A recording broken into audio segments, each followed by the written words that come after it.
All right, I think we are good to go. Let me check real quick. Yep, all right. There it is. We're solid. We have audio. Desktop audio is incorrect. But that's okay, because we're not playing anything right now. We're just listening to me. Cool. YouTube, hey, couple things to lead off with, right? For one, been largely absent the last 2 weeks. I kind of told you last week that I'm in school right now for the Army, and been very busy also this week. Got a babysitter on Thursday, went out with some friends, and it just, life has been lifing. So didn't do any of my other videos, haven't really been doing reactions and stuff like that. I deeply apologize. This will return to some level of normalcy once, I'm not in class anymore and my expectations day to day are not as demanding. That said, I'm still here. I'm still trying to talk ball. I got Game Day in Bloomington up here on the top right monitor. I got some betting breakdowns up here on the top monitor, and then I got the schedule and my weekly locks over here on the right. Let's talk about it, okay? So, as we do normally, we're going to do like a brief recap of the early week games, some thoughts here and there. Why wait, right? Let's just get right into it because I am a little strapped for time. We got less than an hour before kickoff on the 11 a.m. slate here locally, Central Time. So let's just speed through it, okay? Get the yawn counter going. I've been up since 4:40 a.m. today. I had flag detail on post, so I'm tired. I am not well rested, to say the least. But we're still here. We're still kicking it live. But hey, so on Tuesday we had a couple of very interesting games. I will be quite honest. The scores for these, like if you had any sort of foresight to bet the under, like my God, these were absolute snooze fests. Sam Houston had been really just kind of chugging along offensively, but they lose their starting quarterback, and it was very evident in their offensive output. They managed to squeak by a 3-point win, 10-7.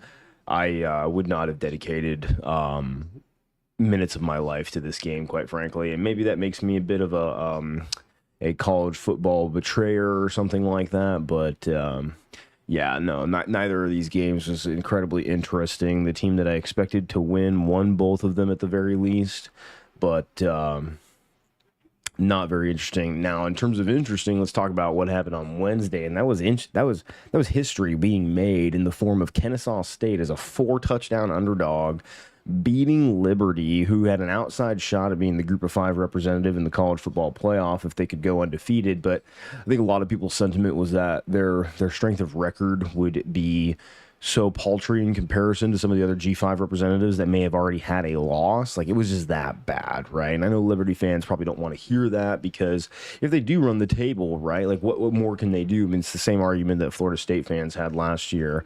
I think just maybe a little bit more juice in that argument than Liberty would have potentially had.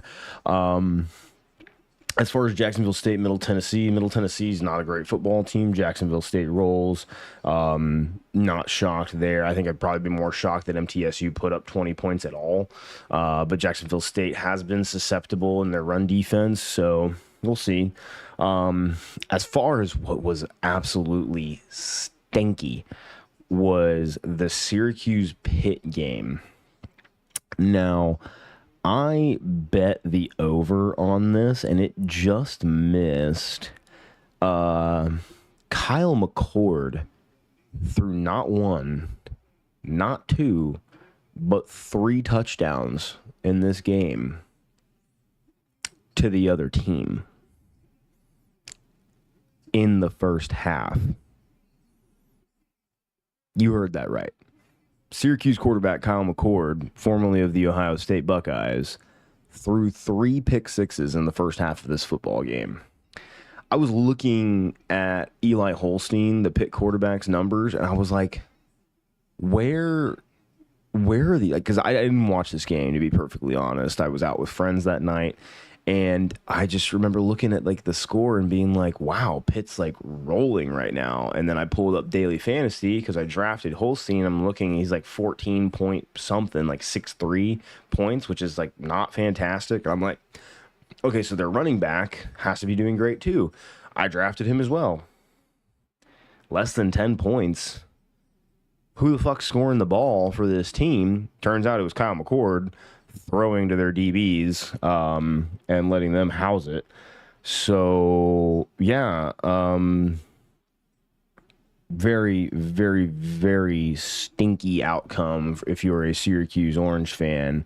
And then Pitt, undefeated, still 19th ranked team in the country. They're going to go up because if there's anything that we've seen this year, it's that we've seen that ranked teams are going to lose every week. Like, that is happening, and not just in ranked matchups. There's been upsets happening week to week. We almost had one last night. Boise State on the road in Las Vegas taking on UNLV. This is a fantastic game. Unfortunately, I didn't get to stay up and watch it finish. Because, of course, flag detail this morning. But Ashton Genty, Maddox Madsen, Boise State Broncos go on the road against what a lot of people consider to be their top competition in the Mountain West, and a lot of people still do, myself included. I think this game will be rematched in the conference championship game. Yeah, no, Boise State ekes it out, 29-24. It was a classic. I watched the highlights this morning after I got back from flag detail with the boys, and yeah, no, I wish that I had been able to stay up and watch it in its entirety because that was a fantastic ball game, and I can't wait to watch them run it back again. Louisville, this game was crazy. I did get to watch this game. I remember turning this game on when I got back from the trunk or treat with my family, and I saw the score, and I was like, hold up. Boston College is up by 2 possessions right now? Because I bet Louisville minus 280 on the money line. And by the way, while I'm up here, let me update my my betting board because I hit on all 3 games last night. Talk about USC, Maryland, and just not Maryland. They lost Maryland, USC Rutgers.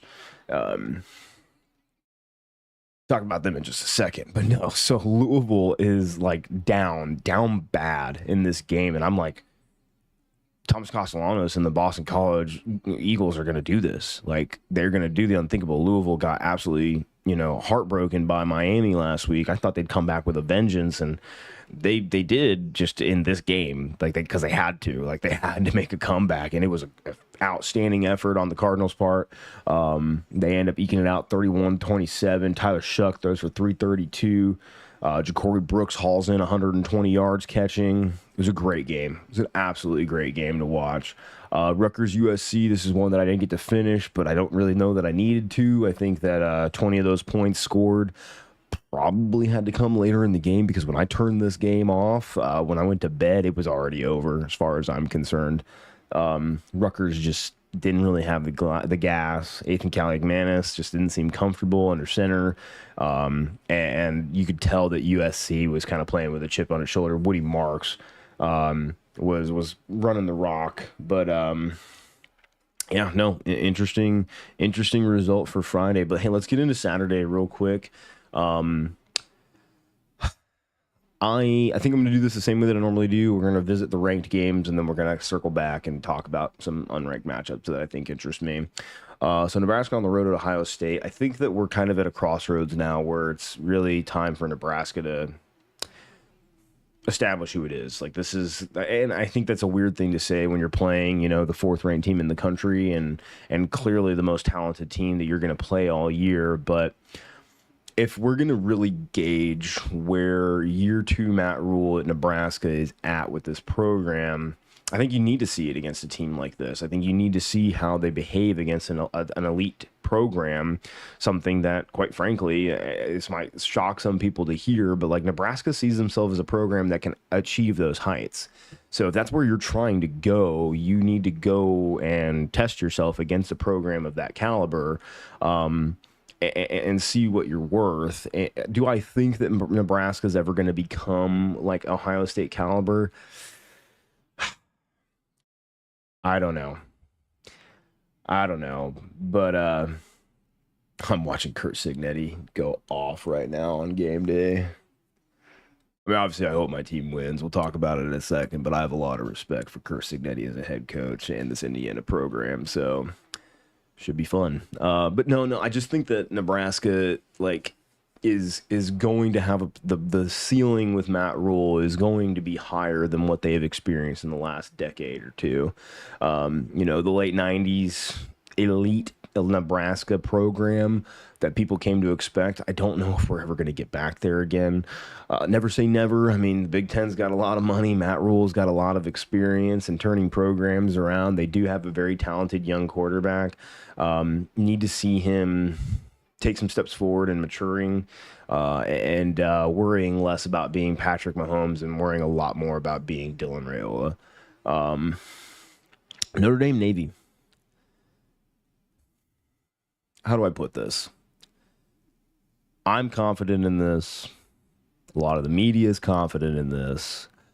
I don't know that I've heard from someone or talked to anyone yet that believes that Navy is going to win this game. And I'm reminded that Notre Dame lost to Northern Illinois, who is, check notes, oh wait, I don't care. It's Northern Illinois. Is Navy objectively a better football program than Northern Illinois? If the answer to that question is yes, then there's a chance that Notre Dame loses this game. Does that negate the fact that Riley Leonard seems to have made some strides in developing as a quarterback? Potentially, right? Does it negate the fact that Notre Dame has just been objectively better as a football team since that loss? Potentially, right? Like the two things can be true at the same time. Like Navy can be better than Northern Illinois and therefore have a chance to win this football game, but Notre Dame can be a better team than they were when they lost to Northern Illinois and be at very little risk of losing this football game. That said, I think Navy has been a beneficiary of a schedule that is very much so light with regards to the talent that they've been up against. I think they're going to see some bodies on the field today that they haven't even come close to experiencing so far this year. And I know a lot of people like to take that and eat it and, be like, oh, great, like fuel for the fire. Awesome. Thanks, bro. Good. If it ends up being an upset, send it. I would love to see something like that because checks notes 1, 2, 3, 4, 5 of my parlays would still be alive if that happened. So that only would affect 2. But no, I think Notre Dame wins. I think Notre Dame covers. I think Navy is going to put up a bit of a fight early on, and this Notre Dame defense is going to have to do some adjusting. But I think that they've definitely answered a lot of questions about the injuries that they sustained on the offensive line. And I know last week the sentiment was essentially that the injuries they sustained on defense, they were not playing a team that was capable of exposing the weaknesses that those defensive losses presented. I don't know that Navy's that team either, though. That's the thing. I think Navy's going to play with a lot of spunk, but I just don't know if it's going to matter. So yeah, give me Notre Dame over Navy. Now let's talk about my dogs. All right. Objectively speaking, and I even texted my dad this last week watching Indiana absolutely spank Nebraska. I was like, yo, we might actually be finna get our ass whooped by this team. And then Curtis Rourke goes out. And then Taven Jackson comes in and looks very, very passable as a backup. I'd say passable might even be a bit too tame of a word to use. This team's just good. I think a lot of people are probably skeptical because it's Indiana.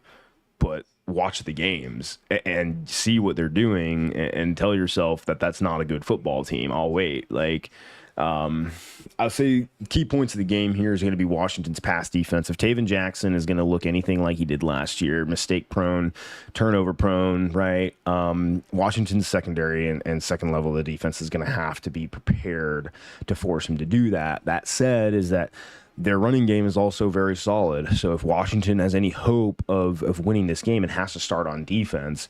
Now, Washington's offense, on the other hand, needs to play with some level of consistency, and it can't be consistently inconsistent. Okay, that's the consistency that this team has demonstrated on that side of the ball so far, is that 1 week they look lights out, and then the next week they can't score in the red zone. The play calling is questionable at best, downright flagrant and obscene at worst, right? I need to see them playing with solid balance. I need to see less swapping at the quarterback position. I understand that we're trying to pave the way for Damon Williams Jr.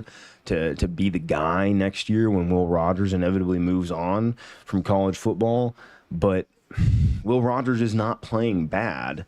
I know he had the tough game on the road against Iowa, but that's a really good defense. My whole sentiment on that game is like, okay, like, is Iowa's defense going to be enough to stop Washington from scoring the amount of points necessary for Iowa's offense to overcome, right? Like, and we got the answer to that question. Washington's defense got absolutely pushed around all day.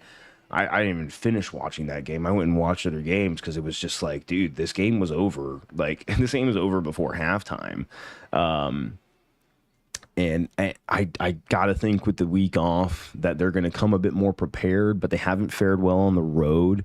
My heart tells me that there's a chance for Washington to pull this upset against a backup quarterback, but my eyes have just seen an Indiana team that's just objectively better and more consistent, even with that backup quarterback in, because got news for you. Nebraska wasn't playing a shit ton of backups, all right? And that defense has been good this year, and they still torched them.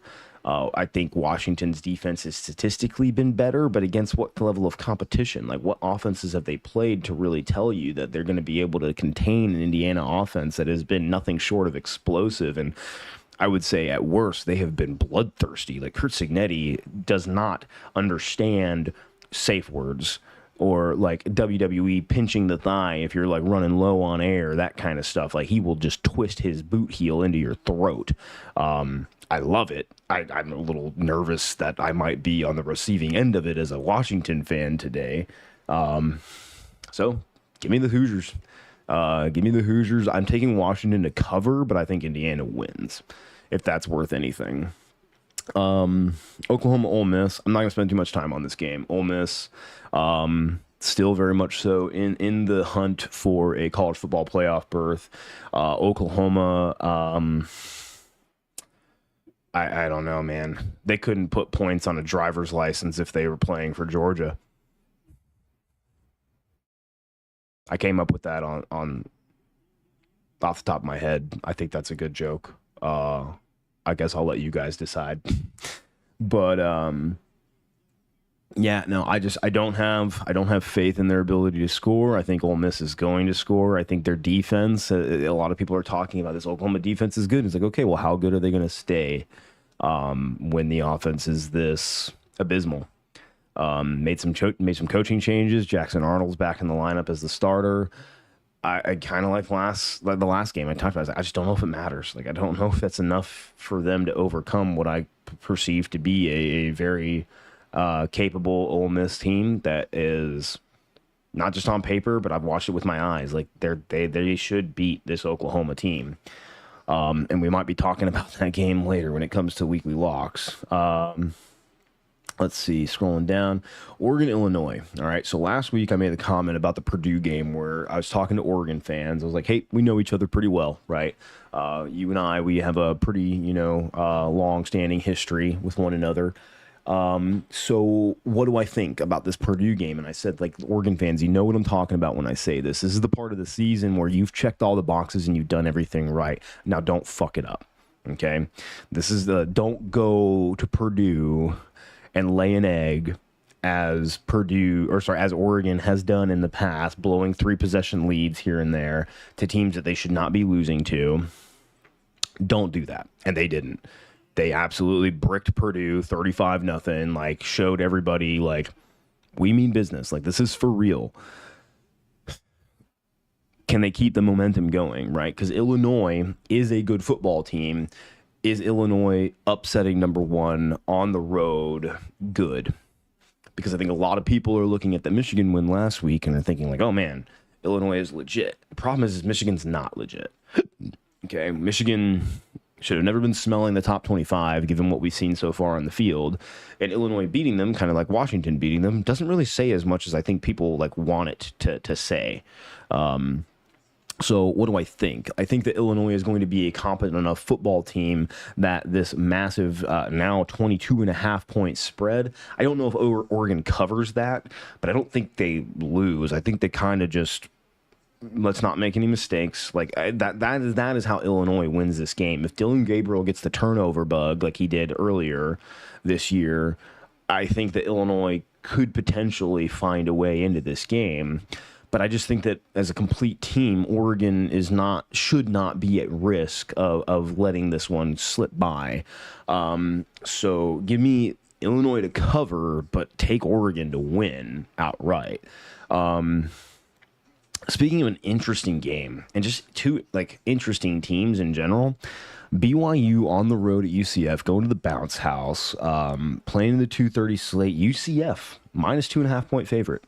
I think a lot of people look at this and they're kind of like, okay, what does Vegas know that I don't, right? Because we saw UCF play a very interesting game against Iowa State last week. And we saw BYU play a very interesting game against Oklahoma State last Friday. So what do I know? Well, I know that BYU has had an extra day to prepare for this game. I know that UCF is down but not out, right? Like they definitely are capable of getting off the map and throwing a few good haymakers here and there. What does that amount to? I mean, UCF's pass defense is relatively non-existent. They have made a quarterback change. I don't know if that's being thrown into the betting pool. I know some people just really like this game as a letdown spot for BYU. And I guess maybe I know enough, but not enough. Like I know enough about UCF to have a pretty good idea of what they are as a team, but or at least their floor, right? But as far as like ceiling, like do they amount to the type of team that can beat BYU? And then even as I say that, I'm like, okay, well, what has BYU necessarily done to say that they're this world beater in the Big 12? Like they're undefeated. Like the record says that they are the top contender, right? But look at the games. They've gotten by playing against some admittedly off teams, and some of it has had to be like claw from behind wins or just like shootouts. Sorry, not gunslingers, shootouts. Right? Jacob Breslav, he's a gunslinger. I'll be honest. I have multiple plays on this game across my betting sheet today. I'm taking the over at 53.5. It's currently at 52.5. So I got in on that when the number I could have had a better opportunity, I suppose. I've got BYU money line. I've got UCF money line and another parlay. And then I think, I've got BYU money line and 2 separate parlays. I've got the over, and then I'm taking UCF on a whim just because I can't really think that too many people are that wrong. But my gut tells me BYU, so I'm going to lean that direction. And if I'm wrong one way, I win in another, hopefully. So we'll see. Missouri and Alabama. I have no idea what Jalen Milrow's health is right now. I have a leaking suspicion that he is not 100%. I have a firm suspicion that offense without Jalen Milrow at 100% is not going to be as productive as people expect it to be. I think that Missouri is coming into an environment that is going to be very hostile. I think that they expect a lot of people to not have faith in them in this spot. But I think if they're smart, I think that if Eli Drinkowitz knows how to motivate this team and get them off the mat, he's telling them this Bama team is wounded. They can, we've seen them bleed, and if it bleeds, we can kill it. Do they do enough with some of the offensive, I'll be nice and just say mishaps that they've been having? Offensive inconsistency. How about that? Do they do enough with the offensive inconsistency we've been seeing to put Bama in an uncomfortable position, essentially? And I'll just go ahead and give you the lock right now. I'm taking Missouri to cover the point spread. I think 15.5. I've got it at 17 when I got it. So I got it at a good number. Yeah, I think that Missouri can cover this game, and I think either team can win it. It really just depends on which team shows up. I think that Bama's defense is going to give up points, which is why I feel comfortable about the cover. I just don't know which team's offense is going to be more capable at kickoff.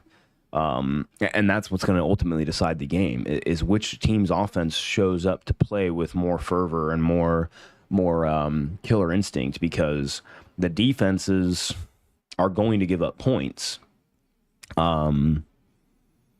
It's just whose offense is more capable of doing that on a consistent basis, drive to drive. So, yeah, give me Missouri to cover the point spread. But as far as who wins outright, I don't really have a beat on that right now. Going down the list a lot farther, actually. Not a little bit, a lot. Texas at Vandy. I got this number at 18.5. Is there a scenario where Texas, after losing to Georgia, just comes into Nashville, like tasted blood in their mouth from getting teeth knocked out, and they wipe the floor with Vandy? Yep, that is on the bingo card. Is there another Diego Pavia masterclass upset of the century at home, making Vanderbilt worry about where they're going to get their next goalposts from? Yep, that's on the bingo card too. Give me Texas to win, give me Vandy to cover. That's my bet. It's just my bet.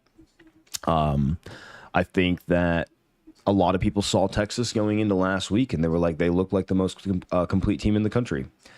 They also really hadn't played anybody. And then they played somebody, and that somebody was Georgia. And I don't think Georgia's the most complete team in the country, but I think Georgia really made a statement with regards to, hey, we've got, most media guys say dudes. I'm going to say Georgia came onto that field with, we have more motherfuckers than you. All right? Like, we have bodies that you don't, in places that you don't. And we're not going to worry about the scheme. We're not going to worry about the X's and O's. We are going to come and we are going to kick you in the teeth as hard as we can out the gate. And we want to see how you react to it. Because guess what? My controller has one button, and it's a teeth-kicking fucking button. And that's how they played that game. Like, that defense was playing with their hair on fire and just said, we may not stop every play or get negative yardage or break up every pass, but we're going to make sure every tackle hurts. We're going to make sure every offensive lineman feels our presence. You're good. You're good offensive line, but we're nasty. And we may not get to Quinn Ewers or Arch Manning, whoever's on the field, every single snap, but I'm going to make you think that I can every single snap. That's what I saw. And I have very close friends of mine that are Georgia fans, and they know that I picked Texas to win. And I told them, I was like, objectively speaking, like, show me the game where Georgia has told you that they were going to be a more complete team than Texas. And of course, the sentiment is like, rah, Georgia, you never bet against us. It's like, okay, sure. But you can't actually give me an example this season of something that told you that Texas was going to lose that definitively on the field. And the beautiful part about football is that you don't have to sometimes. Like sometimes that just happens. Like sometimes last Saturday happens where the team that hasn't been playing with all of the consistency, with all of the elite factors that it has available to it, shows up and plays that kind of game. And I will say this, that I'm largely giving credit to Georgia's defense. I think that if you walked away from that game thinking that their offensive woes had ceased to exist, you might want to go back and watch it again. So I think what I really came away from after watching that game is that I have no clue who's going to win the national championship this year, because I have seen every single team that I was told to be a contender look weak in an area or two. And I think a lot of people felt that way last year, but if you actually like step back and look at it, it was a pretty clear picture of like who the teams were that were going to be there in the end and what it was really going to boil down to. Whereas this year, it's like, we got to put 12 in, and the top 12 right now, I couldn't even guarantee you that half of them are still going to be there come December. Like, that's the honest to God truth. Like, so I think it's really interesting. I think, like I said, so take Texas to win, take Vandy to cover. I've kind of labored on that too long. Miami by 1 billion over Florida State. If Florida State does the funniest thing ever and gets this upset on the road, good for them. I'm not betting on it. I think I actually take Miami minus 21 in one of my parlays. Yes, I did. All right. Good, Mike. Good, Mike. Penn State, Wisconsin. You can get with this, or you can get with that. Wisconsin can be improved offensively, and has shown it in their last 2 games, and be prepared to give Penn State more than they can handle, or at least not necessarily what Penn State was expecting to see on the field. And Penn State could just absolutely roll this team. Wisconsin's not really pushing the ball down the field aggressively, and if I'm Penn State defensively, I love that because I have the guys on defense that I think that type of play style is not going to bear fruit long term. You're going to chew up clock. I'm not saying you're not going to score any points, but we're going to take advantage of that style of play, and we're going to get you off the field probably more than a couple times. So where do you stop Penn State? Well, it's the Tyler Warren go button until Penn State tells me otherwise. After week 1 against West Virginia, we have not seen a presence of Harrison Wallace or any other receiver for that matter. This has largely been just Tyler Warren. What position do we want you to score out of? Now go stand there. I mean, the running back combo of Nick Singleton and Katron Allen has not been abhorrent, but it has not been what we were essentially promised that it could be this year, especially with this new explosive offensive style. I'm still taking Penn State. I do have, I believe, no, I did not. I stayed away from this game on the upset parlay. I have Penn State minus 6.5. 1, and then I think I took, there it is. I took the under 47.5. I think with Wisconsin's slow play style and with Penn State being somewhat one-dimensional in their scoring approach, I like them to win. I don't think Wisconsin puts as many points on the board as they have the last 2 weeks. Give me Penn State to cover and give me the under. I love that. So, LSU, Texas A&M. What do I know about this game? Well, I think anybody that's watched my videos knows how I feel about Texas A&M. I think that they might be the most fraudulent team in the top 15 because of the variability that they have at quarterback. Now, here's the thing. Going into the Missouri game, I said Texas A&M was ass and pissed off a lot of Aggies fans. Why am I not backing off of that? Well, kind of like with the Georgia fans, show me a game prior to that Missouri game that told you that Texas A&M was capable of doing what they did to Missouri, and then show me the way that Missouri's been playing all year, and tell me why anybody would have thought that they would have been elite or going toe-to-toe with Texas A&M. I went in that game saying that I thought objectively both teams were not as good as people were kind of making them out to be, or definitely not as good as their rankings were trying to indicate that they could be. And then Texas A&M looks like a national championship contender against Mizzou on the heels of Connor Wegman playing what was justifiably his best game of college football that he has ever played. But that's also the best game of college football that Connor Wegman's ever played. Is he going to play like that every week? Well, he didn't last week. So does he keep that momentum? Did they utilize the home field advantage against LSU? Well, guess what? LSU plays in some pretty nasty environments on a regular basis. And I'm not saying Texas A&M doesn't, but this is the SEC. LSU should not be intimidated by this situation. Also, because if you're LSU, you have to look at this game on paper to some degree and ask yourself, where are they actually better than us? Like, where do they pose a threat to the level that I need to be, like, super concerned? I'm not saying not dialed in. Like, be dialed in. Be ready to go answer the bell and play the game.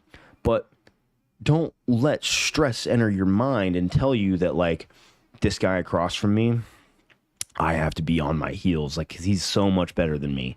Like, this guy has been torturing people. No, like, that's not the case. That's not what Texas A&M has done. It's not what they've been doing. I think LSU is perfectly capable of going into this game and seizing control. Texas A&M is only a 1-point favorite at home, which means that on a neutral field, LSU's favorite. And if we were in Death Valley, LSU is almost a touchdown favorite. So what does that mean? That means that what I'm saying, like, Vegas agrees with that this is a coin flip game. LSU very much so has a chance to go into College Station and win this game. I'm leaning into it a bit harder. Like, I think LSU wins and covers.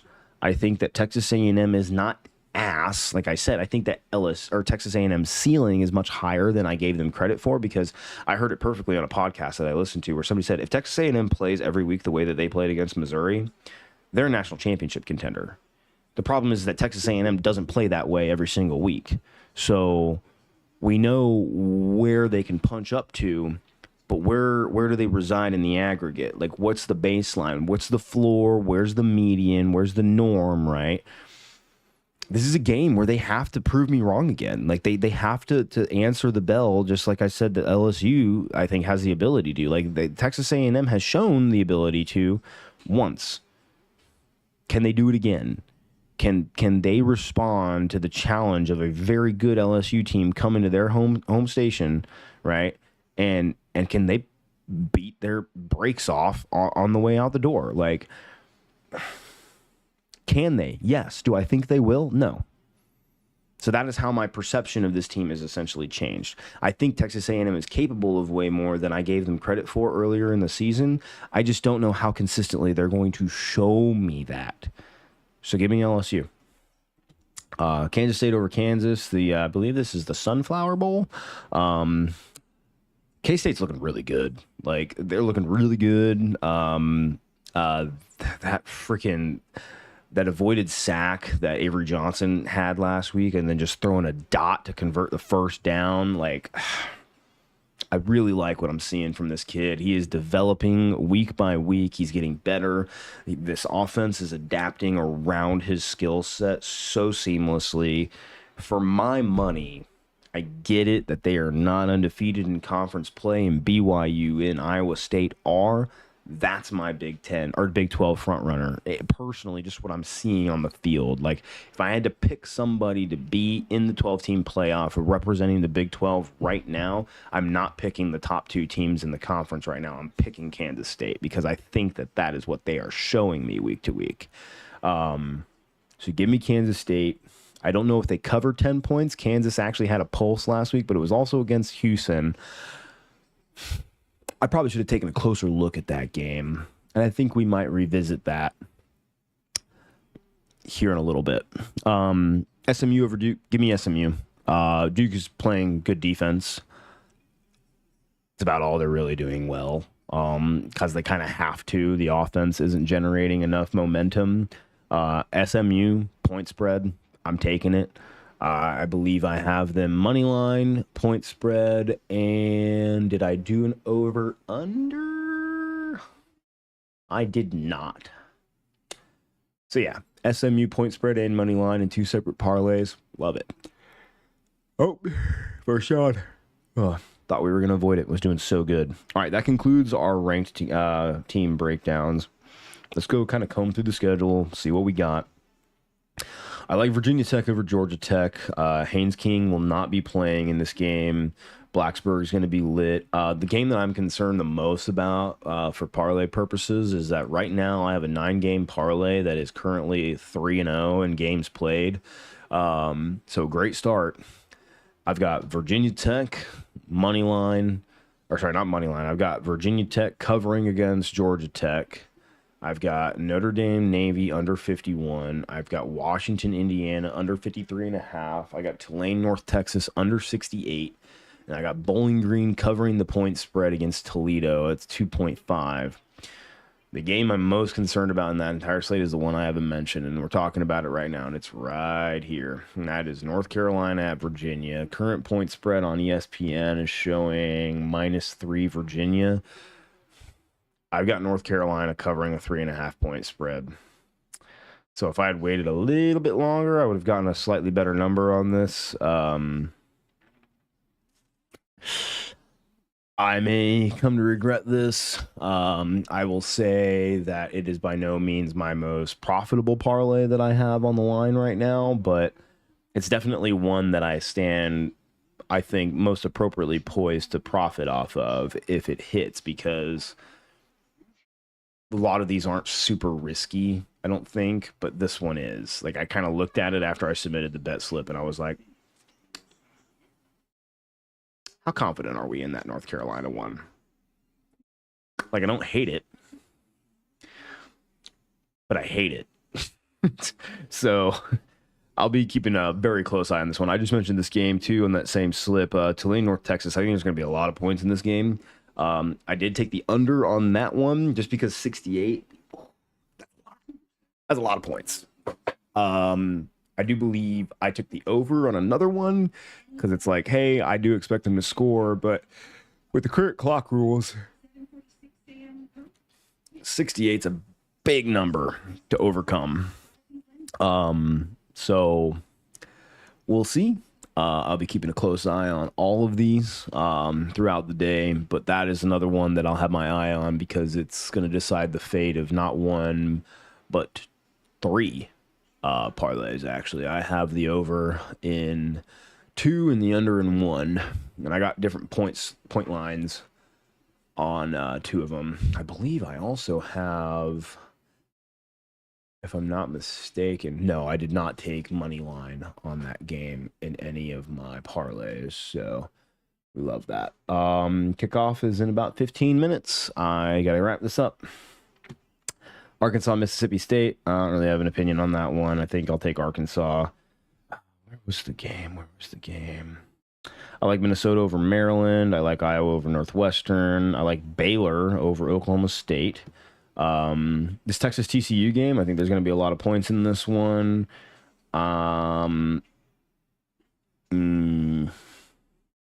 I think we could see Texas Tech upset on that one. I do have a play on that game somewhere. Yeah, I got under 67. Just when I see those high 60 numbers, I'm going to kind of fade them a little bit with the new clock rules. I think it's just really hard to hit the over. Hey, buddy. Come on. Come say hi. Got a ragamuffin coming. He's looking a little rough right now. But we're almost done, so it's not a big deal. Oregon State at Cal, a little Pac-12 matchup. Give me Oregon State in the upside on this one. I think that Cal's offense is a little bit too slow. I think that's going to feed into Oregon State's game plan because Cal doesn't score as seamlessly as they probably should with the way that they play.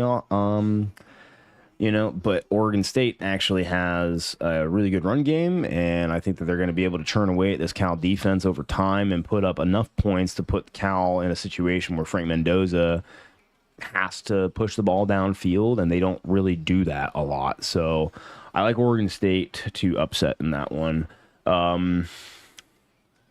New Mexico over Colorado State.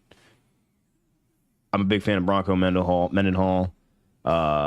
And I think Colorado State is not as bad as a lot of people would say that they were going to be this year, but I like New Mexico in the upset. Give me UL Monroe as well over South Alabama. South Alabama's run defense has been pretty questionable, and UL Monroe runs the ball quite well. I think that's a good spot. I have UL Monroe money line and points. So, yeah. Two separate parlays, mind you, but I am looking at both of those. I do have a $5 parlay that I put together, 9 games. If it hits, I win $22,000. I won't tell you if I won, but there will be hints. West Virginia, Arizona is interesting to me because I think West Virginia I think both of these teams are kind of in similar situations where it's just like, you could have been more. I think people expected you maybe to be more, and you just haven't. Been. So who's less disappointing today? Utah, Houston. Give me Utah, even without Adam Driver at quarterback. If you know, you know.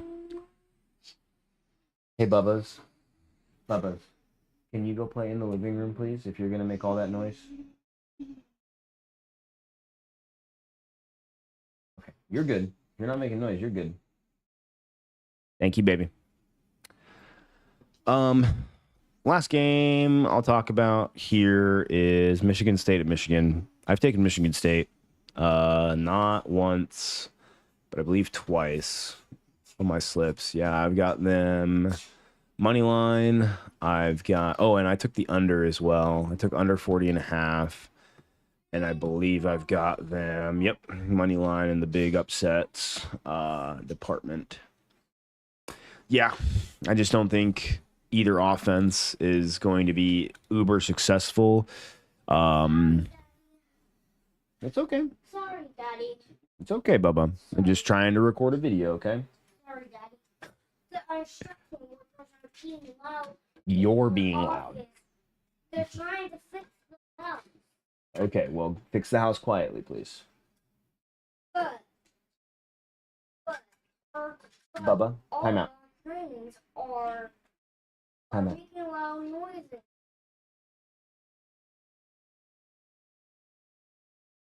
Go.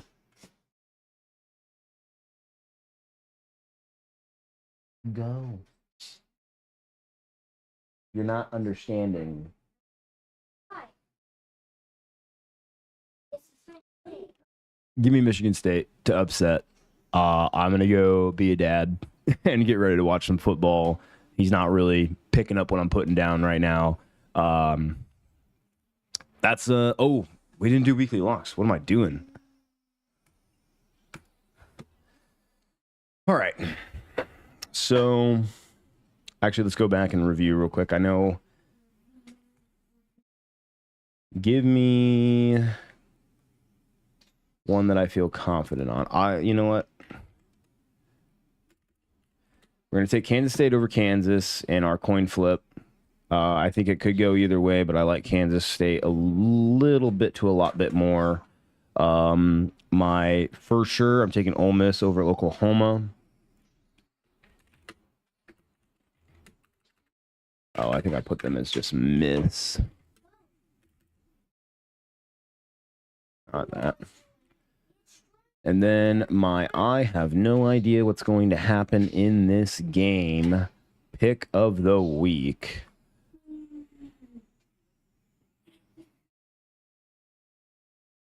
You need to go. Yeah, give me BYU over UCF. Go on the bridge and stop that. Yeah. I was kind of leaning that way beforehand. I was like sort of changing my mind as we were breaking down the games, but this is kind of where I was leaning. The only change made was Kansas State over Kansas. So those are my picks. I'm sticking to them. It's going to be a great time. I'm going to go throttle these children for not listening at all. I'm not actually going to throttle them, I promise. But I'm going to go enjoy some football, get my house nice and squeaky clean for friends to come over tonight. I appreciate anybody that stopped by to watch. I appreciate anybody that comes and watches after the fact.